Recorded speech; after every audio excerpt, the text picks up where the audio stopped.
There we go. Sorry about that. I'd like to call to order the Park and Rec Commission meeting of December 9th, 2021.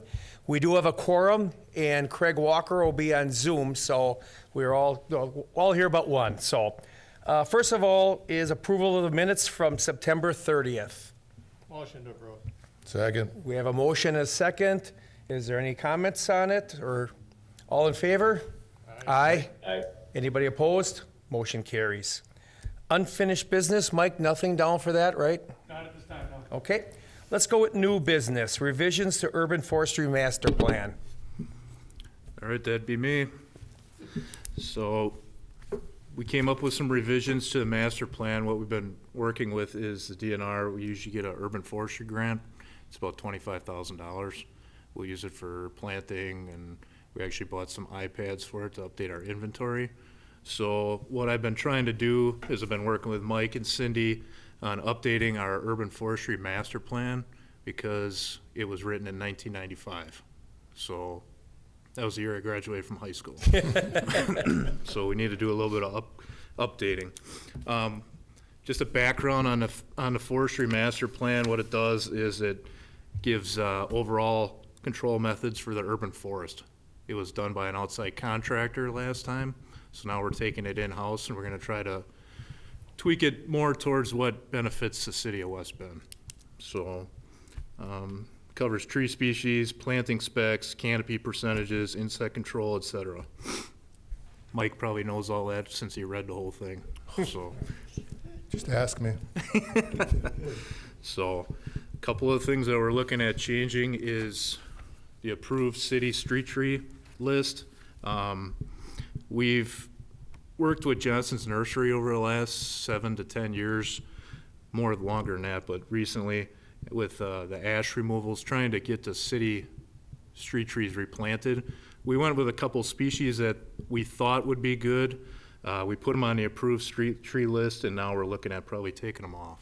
Having some structure issues, weak canopies, very messy, things that a lot of residents and homeowners don't really care for. One of those would be London plane tree. I bet you during a windstorm we'll have 10, 12 of them, the tops snap out of them.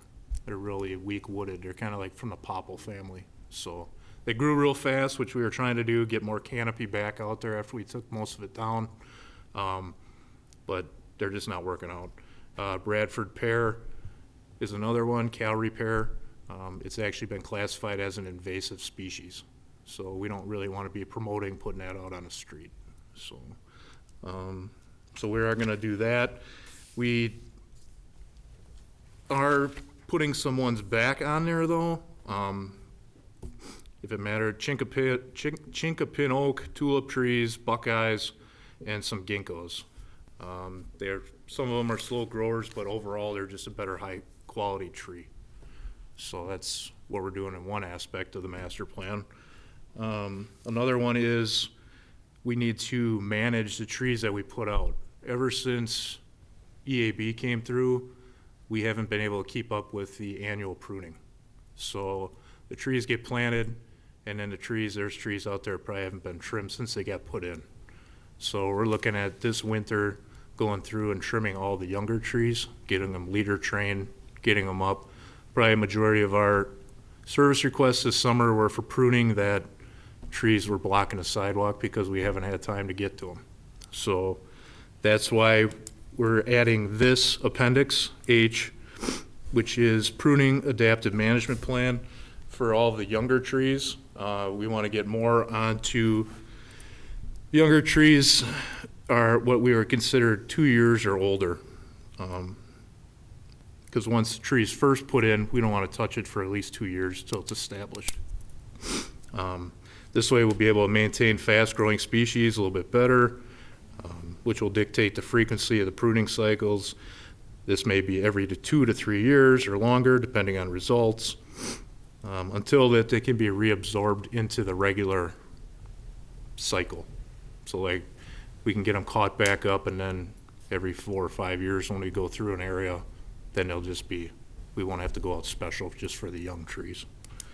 Another thing we're going to do is evaluate the young trees to see if they're working towards the overall goal. Or pruning frequency for faster growing species, we might have to increase it. Catalpas could probably be trimmed every year. So it's just one of those things that we haven't had a lot of time to, we're caught up now, let's say. So now we got some time to put some effort back into the overall canopy. So that's another thing we're trying to do. Last one is Appendix I, some revisions to how we do stumping. Stumping used to be a once-a-year deal. We do it in fall, 150 stumps. Peak season with EAB, we did 700 to 800 stumps a year. So now what we want to do is customers are getting used to us being out there, getting their stumps out in spring, because then they could get their tree replanted again that year. So this revision is we're going to put it back to twice a year, once in spring, once in fall. And the overall goal is that is to provide better customer service for replanting. So that's what I got. Question, Dan? Yeah. So you talked about now you're going to eliminate a few street trees and add some. Will that be effective like on 18th Avenue? You always had kind of every one that the city's planting right now. Would you be taking something out of there and putting something new in so people can see it, or? That's actually the plan this winter, this coming up here. We're gonna go through this, we created another 18th Avenue street tree demo. It's north of Park Avenue. Okay. We put a section in there with a sign. What we were trying to do is if you go down 18th Avenue, people can't pull over and park. It's too dangerous. Yep. So what we'd like to do is have people get out, actually look at the tree, walk around it, see what it looks like. So we moved a new section up to north of Park Avenue. With the old section down by 18th between Washington and Chestnut, we're gonna go through this winter and we're gonna take out 12 to 15 trees because we have too many repetitive species. There's a lot of lindens down there, honey locusts. We're gonna get those out and we're gonna do what you're talking about, put some of these new species back out there. With this grant, we're also gonna go and put plaques on each one so people know what they are. Cause those trees are so big now and the limbs are so high, it's kind of impossible to label them. Right. Without people ripping the labels Right. out. No, I think So, that's a great idea because, like I said, give somebody to just drive through and say, that's a street tree I'd like or whatever. So great idea. Good. And I like that past Park Avenue. You're right about that. 18th is a little dangerous. So Yeah, and then it's not really a parking lane, no. you know, so. Are some of those trees already planted in the city? We have this year, I think the last 2 years, I'm not exactly sure, but we've been planting buckeye, and they've been taking off real well. Plus, we went with a hybrid, it's called shooty eye oak. It's a mixture between burr and white oak. It actually grows a little bit faster, handles the salt and the urban tolerance, let's say, in the terrace. So, I mean, we had pretty good luck with most of the trees, but our canopy is like swamped with maple. So if we ever ran into the same issue like we did with ash, we'd be behind the 8 ball big time. So we're just trying to get more of a diversity out there and give people some options. Cool. Any other questions for Dan at all? What do you have like 2 full-time equivalent employees that are dedicated to trees? Is that right? Honestly, we probably have 1 Oh. right now. I found it interesting in '92, it said that they had 2.2 then, and it recommended having 4 at that time. Yeah, I mean, well, like right now, most of our staff is doing forestry because everything is kind of winding down. But in peak season, we have our head arborist, and he usually has 2 seasonals. If he needs help, we'll get him a floating full-timer that can break away from what they're doing to work with them. All right. But since I took over Mike's position, we haven't had 2 people on forestry full-time. So, Yeah. Amazing that you can keep up. no, and like I said, with EAB, we were doing stumps and trying to get all the trees down. We couldn't get out and prune half of what we used to, so. Well, thanks a lot, Dan. Thanks. Appreciate it. All you do. So, Mike, do we need approval for the treats? And if we could do it, Okay. we could do it in 2 votes. That way the approved, unapproved street tree list is a little separate. Sometimes there's more, maybe questions or comments with that item. Yep. Thank you. I'll So, move to approve the master plan. we got a motion. I got a second. Any other discussion? All in favor? Aye. Aye. Aye. Anybody opposed? Motion carries. Okay. And I guess next would be the approved street tree. I'll make a motion to approve that also. Second. Okay, we got a motion and a second. Any discussion? All in favor? Aye. Aye. Anybody opposed? Motion carries. Thank you very much. All right, Commission Policy Code Recreation Refund Policy Changes. I will take that one. This evening, excuse me, the department is requesting 2 changes to our commission policy code, 8600 refunds and weather cancellations. Before I really get into it, I had a little bit of different introduction. We're looking at a lot of our commission codes or policies right now. This is just kind of the first one that has come up. We have the new Carl Kuss Field now, the new Kiwanis Shelter and Ragnar, things like that, where some of our building rentals and things like that. So the commission's gonna see some of these policy changes coming up in the next couple of months. We also asked that, like in the one discussion for this evening, we have 2 items we wanted to add or change a little bit. We always ask the commission if they read through the entire policy and see something else in there that, piques their interest, or hey, maybe we should change something, please bring it up during, these discussions, because when we have an open forum like this, we can amend motions and things like that, really take a look at these policies. So tonight's discussion is fairly basic, but the ones coming up in the in the future might be a little more in depth. And it's always one of those where, that's why we kind of rely on our commission that look at our policies and things like that from your aspect, not just from staff. So you'll see some of that in the future. So this evening, with the refunds and weather cancellations, Nick Lemke, our rec supervisor, had requested these 2 updates. The first one relating to COVID and how it does not classify as an illness that warrants a refund, which was on item B. And item E is for the Dirty Ninja Mud Run. Item E especially because this is our #1 fundraiser for all of our rec programs. Item E is refunds will not be issued and under any circumstances for the Dirty Ninja Mud Run for kids. This event serves as a primary fundraiser for self-funded rec division. So the mud run is especially in the morning, let's say it's raining or something, and someone just doesn't feel like coming that day in the rain. We don't have a rain date, things like that. It's kind of a one-shot deal. So, I mean, if we would have inclement weather, we would delay it that day, trying our best to get it in, obviously, but all of a sudden someone just doesn't feel like going that day. We all know how much effort goes into it, how many volunteers and time and money, et cetera, et cetera. So for people just to be able to pull out at the last minute and get a refund would be a challenge. And it always has been non-refundable. It has been. And again, to be honest with you, we are just getting caught up with these policies where we need to look at them and update. Right. We need It'll be updates. written in, Yep, this is Yep. it. Yep. I'd move to approve. I'm sorry, Craig. Move to approve as submitted. Okay. We got a approval and a second. Any more discussion? All in favor? Aye. Anybody opposed? Motion carries. Great, thank you. Okay, overnight camping at Lac Lorraine. I will take this one also. Okay, our ordinance, our local ordinance is parks such as Lac Lorraine are closed from 11 p.m. to 6 a.m. Our neighborhood parks are 9 p.m. to 6 a.m. Every summer for the last, it's been decades, Shorewood High School, they do a canoe trip down the Milwaukee River. They have several chaperones with them, adult, some of them are teachers' parents. They start a canoe trip up on Mothie Lake and they end in the Milwaukee Harbor. It takes them several days to do this. Along the way, they have overnight camping, and one of their spots has always been out at Lac Lorraine Conservancy. They literally camp in the north end of the parking lot. They carry all their equipment up, they camp out there.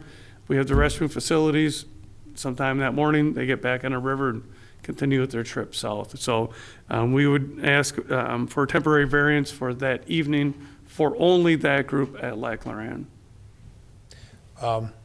What if somebody, they hear this tonight and say, we want to do it also? Do they have to come in front of us again? It would have to come back to this governing body. We'd have to okay it. You would have to okay it. Pretty much every year, we get special events and things like that ask to go a little late at times. Most of the time, the commission in the past is 11 o'clock is 11 o'clock, but events like this, annually, we kind of have this, and then also out at Villa Park, that neighborhood group, they do their overnight camp out there. I was trying to get their date for next year. For tonight's discussion, they didn't have things ready yet. But again, when we do something like this, obviously our department's involved, the police department's involved. We have contact names, phone numbers for people that are out there, et cetera, so. Well, I'm a fan of, excuse me. I'm Are sorry, they required Craig. to carry insurance coverage? What do you say? What, Craig? Do they require, do we require them to carry insurance coverage for the event? For something like this, we don't because it's through their school. It's a school function. So all of that would fall through the Shorewood High School or that school district. Okay. Because it's really not a special event. It's just a variance in our ordinance allowing basically someone to camp out on our property for a night. I'm a fan of young people getting outside and doing stuff like this, so I'm all for it. And the Friends of Lac Loran Board approved it too, so they're Yep. supportive. Paul DeShawn supports it, things like that, Yep. so. Looking for a motion? Move to approve. Second. Okay, got a motion, second. Any more discussion? All in favor? Aye. Anybody opposed? Motion carries. Thank you. E, Park and Rec Commission meeting dates. Carolyn emailed everybody the new dates for 2022. If you don't have them, they're on your computer somewhere. So is there any dates that we need to talk about at all, Mike or Carolyn? Or looks good to me, but it's the usual. Yeah, I mean, Thursdays? we didn't know if Yep. there was something that Nope. Got our park tours four usual. commissioners couldn't make it or something like Nope. that. Even that June is good for me this year. So. Well, November's not good for me, Mike. Okay, you better be around, okay?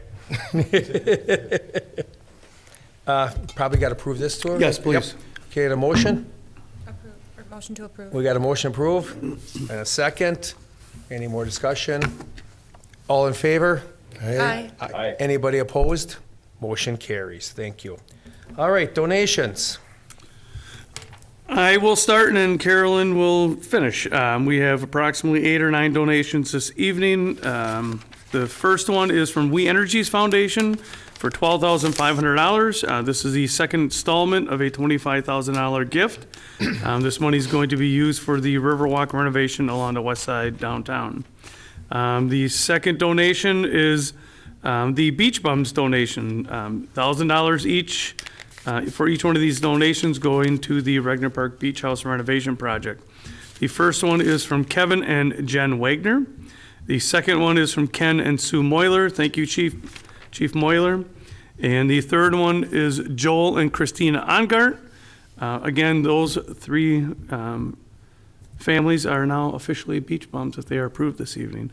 And then number 3 is from various citizens, $1,650 for a fence pickup fundraiser for the All Abilities Playground.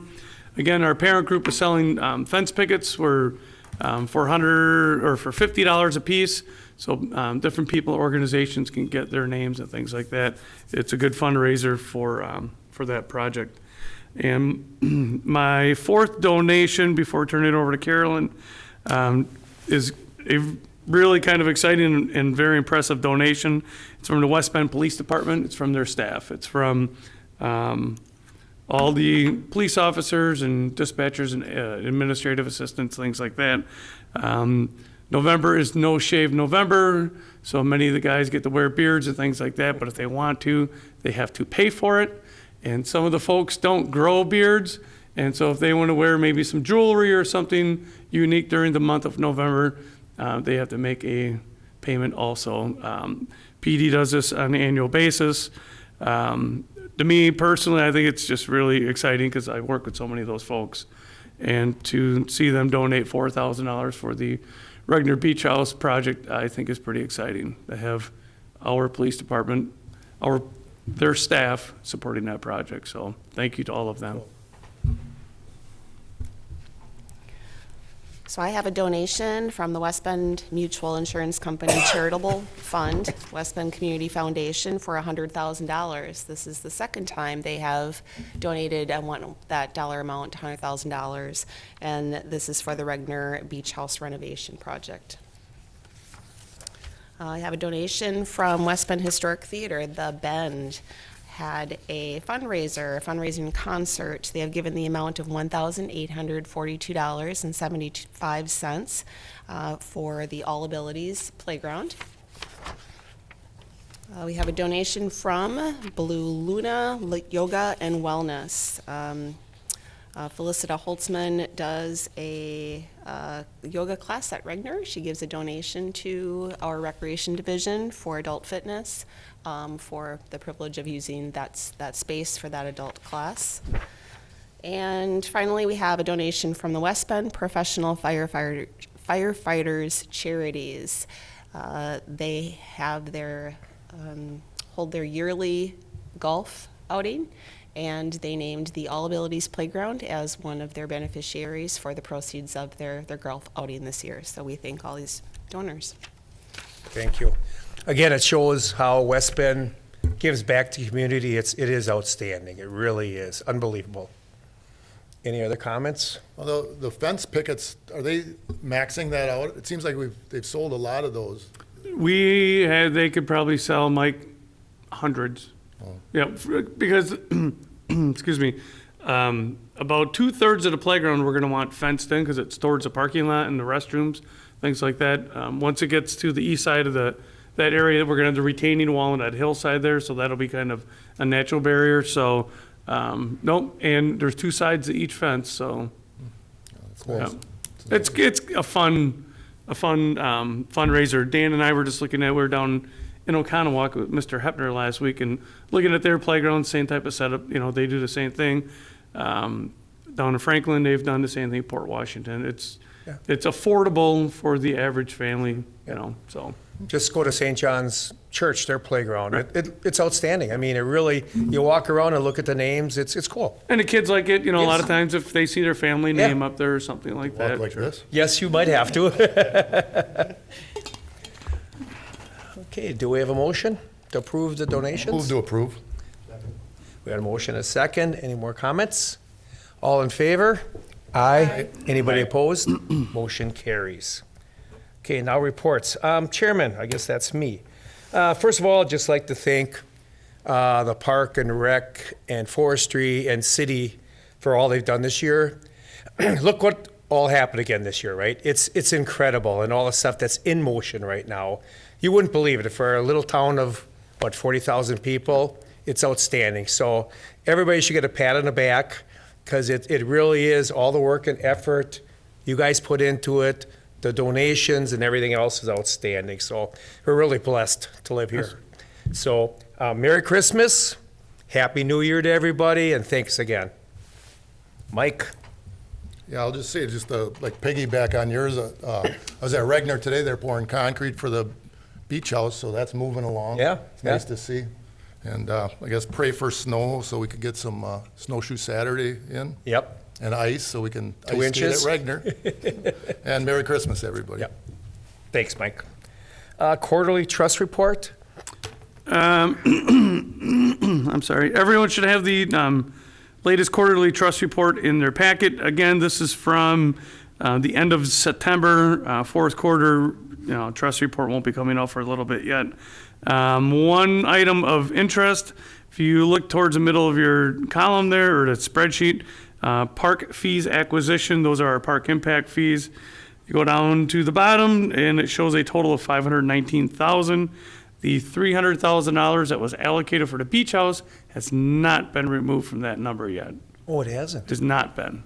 So that needs to be subtracted off of that yet. So by the time it went from commission to council. It just hasn't gone through yet. So that'll be reflected on the fourth quarter report, so.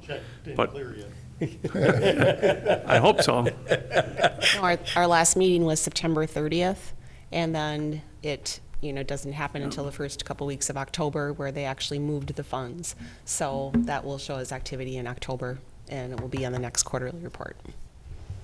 There are some new, larger residential developments that are out there and pending, so hopefully that number should go back up. Yep.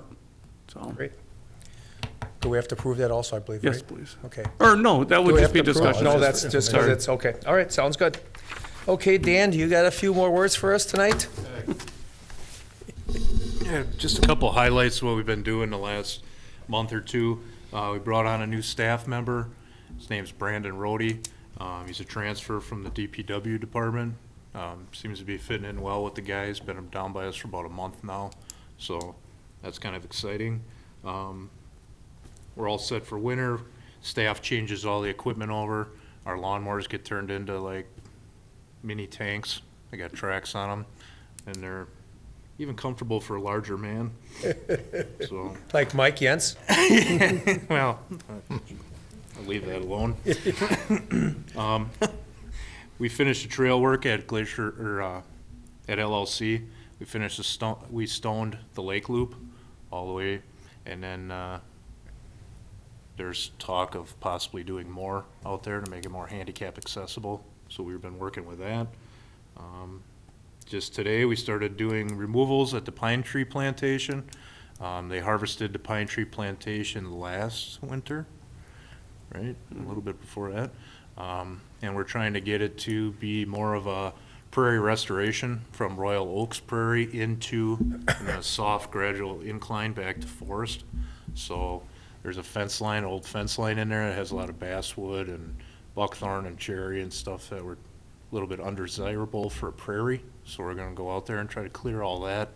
I possibly have a part-timer that helps us with lawn. He's gonna be doing some forestry mowing out there to take care of the stumps so that we can try to move that project along as well to get the prairie reestablished. We put in a new scoreboard at Field 1 at Quas. That was donated by West Bend Medical, so we got that up and going.